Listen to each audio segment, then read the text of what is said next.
We live in this world creating all sort of attachment to ourselves, whether they are relationship, whether they are career aspiration, whether they are future aspiration. Yet when we go back to our creator, none of that end up being with us in the grave, right? None of the materialistic that we thought, relationship that we thought, the good things that we thought pursuing will be in our grave. All that will be in our grave is our relationship towards these attachments.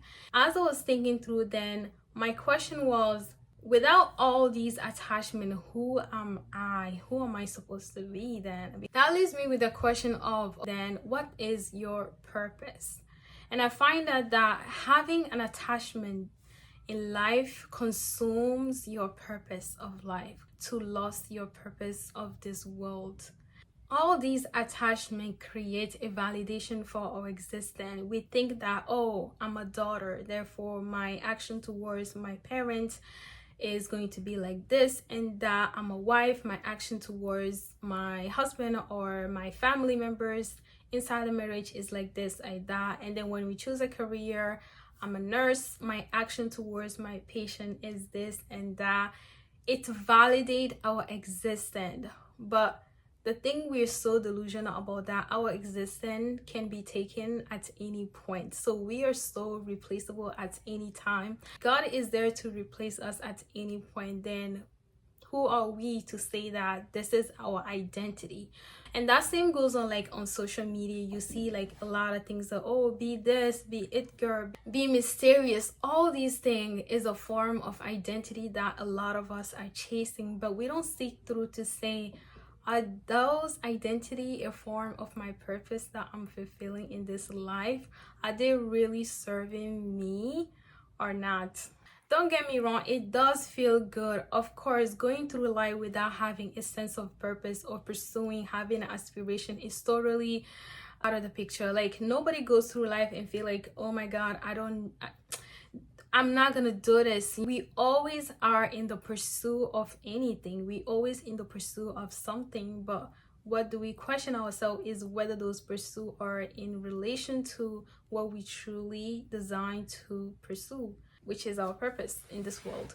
The crisis come when those identity no longer serve us. For example, if you're a mom and then one day your child wake up and they no longer what you want them to be, that's gonna create an identity crisis to you. Then you're gonna question yourself, am I a bad mom? Have I, like, things I have done for this kid, is it like, was it truly good or not? That's gonna question your identity as a mom.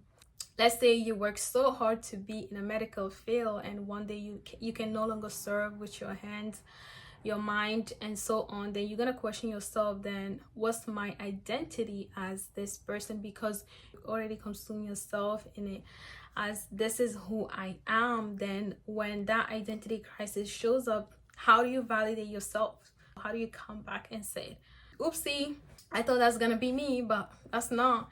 It's gonna be hard, it's gonna be terrifying. This is what I'm talking about. Detachment. Your identity can be questioned at any point in life. So that's where the thought of detachment comes from. It's about removing yourself from any externality that associate with you as your identity. Reframing your brain that every attachment to you is at service to you in going forward towards God. They're not to validate your existence of why you should stay in this world forever. They are in service to you on how you can use them to get closer to God. When you shift your mindset to that, then everything else becomes a journey of life. It doesn't feel this burden that I have to attach myself to this identity no matter what. Your identity becomes being a good servant of God. Being a Muslim, we underestimate the power of knowing that our purpose in life is to serve God, and therefore all these attachments become a way of coping. But that shouldn't be the case. We should be detaching ourselves. Therefore it becomes easier to surrender God in any decision that we choose to make.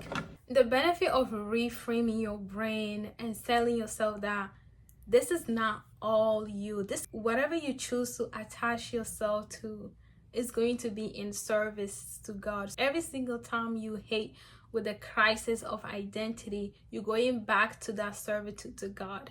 You say, okay, God, I was put on this earth to serve you, but the things that I have attached myself to is no longer in serve to me to get close to you. Therefore, what action do I need to take? It's not going to be this gruesome feeling that you will feel when you don't remind yourself that your identity is not attached to this world. It's actually attached to the servitude to God, and one day you will no longer live in this world. Validate the reason why I should show my best attitude towards them, because one day I will never gonna be in this world, and then one day I'll wake up to face God and with the things that I choose to approach myself to. I think the big mistake that we make is neglecting our purpose in this life. As much as we would like to say, oh my God, I'm gonna become this person, is allowing me to be at service of so many people, we lost sight along the way and we become so attached to that identity, and that's the thing that crushes us along the way. If you've been following everything that I said, this does not mean that you will not experience an identity crisis. You will face it, because every single time you choose to pursue a path, you will have to immerse yourself in it. You have to immerse your mind to it. You got to immerse your emotion to it. And interrelationship you have with other human beings or the creatures of the Creator also play a part in it. But the best part is that you have a reminder, and that reminder is all these attachments are at service to you on how you can get more closer to God. And even if you don't have what you say you wanted to get close to, there's other means of being closer to God. Being this particular identity doesn't mean that's the only way of serving God, and then that's gonna give you a peace to look forward to new life, new decisions, and that is the optimistic way of living. I think every single time you make a decision to attach yourself to anything, whether it is pursuing a career path, going towards your education, getting married, best question you can ask yourself is, if all these things that I thought will validate my existence does not exist, who am I without them? That's when you really see yourself as the servant of God. And when you have that, your mentality just shifted.